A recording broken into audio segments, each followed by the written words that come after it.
Nakikita na natin ang mga proof ng connection ni dating Presidente Duterte sa China. Pinuna ng House Committee on Ways and Means ang dalawang Chinese official umano ng National Grid Corporation of the Philippines o NGCP na nagre-report umano sa Communist Party ng China. Ang sinasabi ko lang na nag-report sila sa CCP.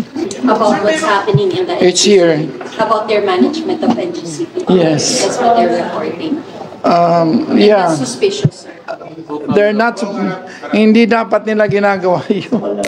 Inirekomenda ng komite na ipatawag ang NGCP chairperson na isang Chinese national. Inungkat pa ng komite ang pagmamay-ari at management ng NGCP. Base sa konstitusyon, hanggang 40% lang dapat ang pag-aari ng mga dayuhan sa kahit anong public utility.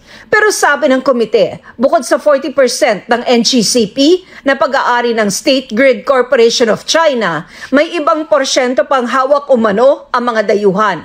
Ang Synergy Grid and Development Philippines kasi na may-ari ng 60% ng NGCP, may mahigit 7% foreign ownership umano. Kino-question din namin po yung legality po ng kanilang stature dahil dinalabag nila yung batas ng PSA pati ng konstitusyon patungkol po sa 60-40 ruling pagdating sa public utilities. Pinare-review rin ang binabayarang buwis ng NGCP. Sa ngayon, franchise tax lang kasi ang binabayaran ng NGCP.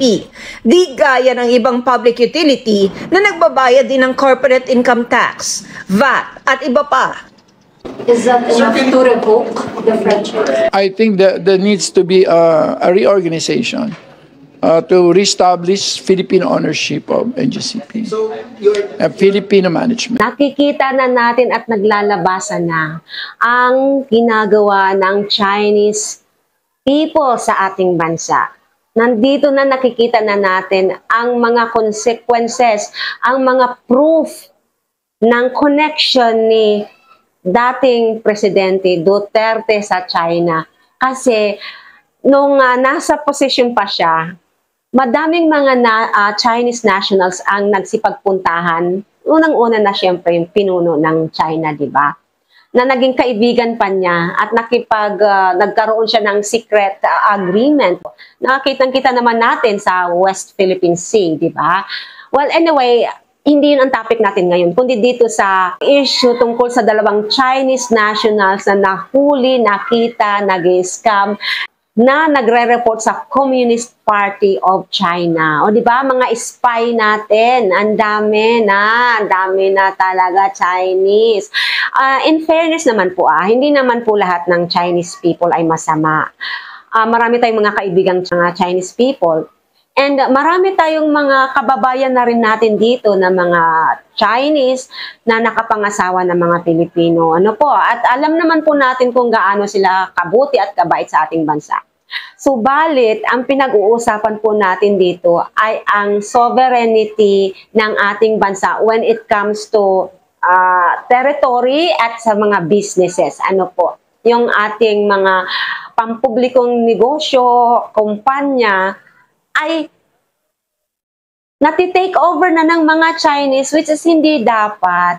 At nangyayari ito dahil sa connection at pakikipag-usap noon ni Digong sa kanyang best friend, di ba? Na si di ba?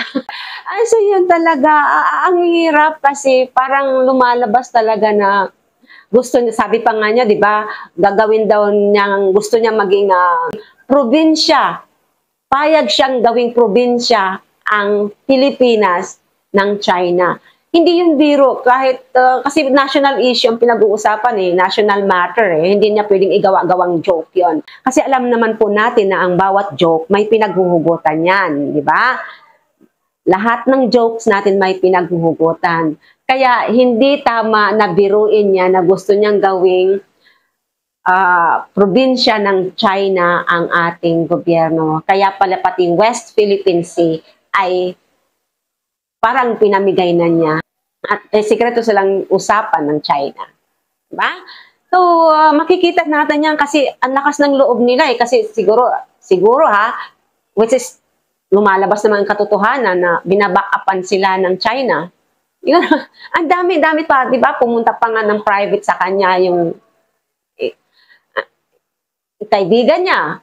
Usap sila, di ba? So, ganun katindi yung connection nila. Parang ganito, sobrang ganon. Ano? Na kaya ganyan siya umasta. Kaya ganun din umasta si VP Sara kasi nandoon yung katsiyakan nila na suportado sila ng China. Masyado nang lumalim yung pakikialam, panghihimasok ng China sa ating bansa.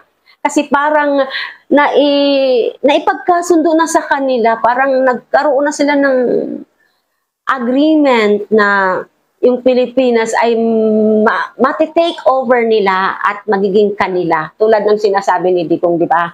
Gusto niyang gawing probinsya ng China. So, yung mga Chinese nationals ngayon na nandito, di ba? Dahil sa Pogo, sa Pogo. So, mga hindi pa nakakaalam sa Pogo, mag-research po kayo. Ayan ay gustong ipalegalize noon ni Duterte, pero hindi nga nangyari. And praise God, hindi nangyari. Pagkat yan ay napakamasamang gawain, napakamasamang negosyo. Illegal po yan. Kaya nga po, ang Pogo itinapon dito sa atin ng China para dito mag-operate. Pero yung mga taong nag-ooperate dito ay na-deport na po sa China at mayroon pang isang mayroon pang isang Chino na nagwawawala, ayaw sumama.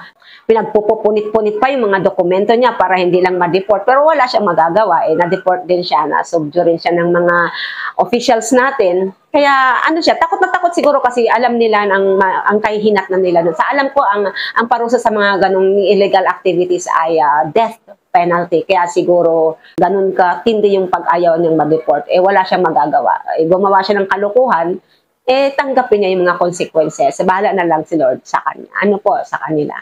Ayan na. Sana malinawan na po kayo. Sana yung mga DDS supporters dyan, DDS vloggers, huwag po kayong masyadong nagpapadala kay Digong at kay VP Sara. Maging makabayan naman po kayo. Protektahan nyo at suportahan ang ating bansa. At hindi yung nakikisama pa kayo sa China para i-take over ang ating bansa. Ano? Asa naman yung pagiging Pilipino nyo? Asa naman yung integridad nyo? Asa naman yung pinangangalagaan yung dangal bilang Pilipino? Diba? Kung kayo mismo sumusuporta, so parang kayo rin mismo ay ibinibentan nyo sa mga DDS supporters, ano po, kayo mismo ay parang dinibenta nyo rin ang ating bansa. Pero sa bandang huli, kayo din ang nangawa. Alam nyo po, ang Panginoon ang magtatakda ng lahat ng bagay. Hindi po tayo. Instrumento lamang po tayo. And hindi magtatagal ang kasamaan. Laging kabutihan ang mananaig. Kaya yung mga pagmamalaki, pagmamayabang, pagbibida-bida, pagsisiga-siga ng mga Duterte ay tapos na po. Hindi na po sila suportado ng mga tao. Hindi na sila suportado sa Davao at hindi na rin sila suportado sa Mindanao. Mayroon pa man pero marami sa kanila nagising na po. And nakikita nila yan. Tatakbo sila bilang kung ano pa man yun, magme-mayor yata ulit si Tatay Digong nyo. Tingnan na lang natin. Diyan natin makikita ang suporta. Kasi may isang video dyan na iyak-iyak na siya. Nagmamakaawa na siya na wag siyang iwanan, wag silang iwanan ng mga Duterte. O bakit niya kailangan gawin yun kung tiwala pa siya nasa kanya ang suporta, di ba? So wala na. Talagang lahat ng nagmamataas ay ibinababa. Lahat ng mga pinagagagawa nila, lahat yan may katapusan. Kaya, ayan, nakikita na natin, di ba? Basta ang sa akin lang, alam ko po na naiintindihan nyo rin ako, na nabibilang na yung paghahari-harian nila dito sa ating bansa. Na hindi na sila ang mananaig pagkat marami nang nabuksan ng isipan at natanggap na ng marami na nabudol. Pero may second chance namang magbago, di ba? Kahit nabudol. Ako ngayon, nabudol ako. Akala ko, ayos sila eh, hindi pala. So, nung una, madedma ko kasi hindi talaga ako pabor sa pagmumura ni Digong eh. Hindi talaga ako pabor. Kailanman, hindi maganda kasi, hindi kasi godly trait yung pagmumura. Ano po, kahit ano pang paliwanag nyo, hindi godly trait yan. Ayaw ni Lord ng ganyan. Kasi ang Panginoon ay banal.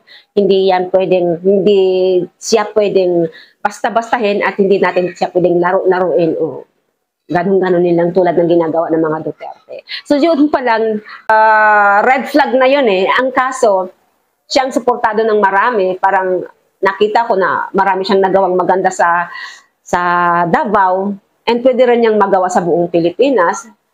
Hindi naman natin alam na marami palang behind, di ba? Sa mga pinagagawa, maraming behind sa closed door. So ngayon, naglabasan na sa closet. So nakita na yung mga skeletons, di ba?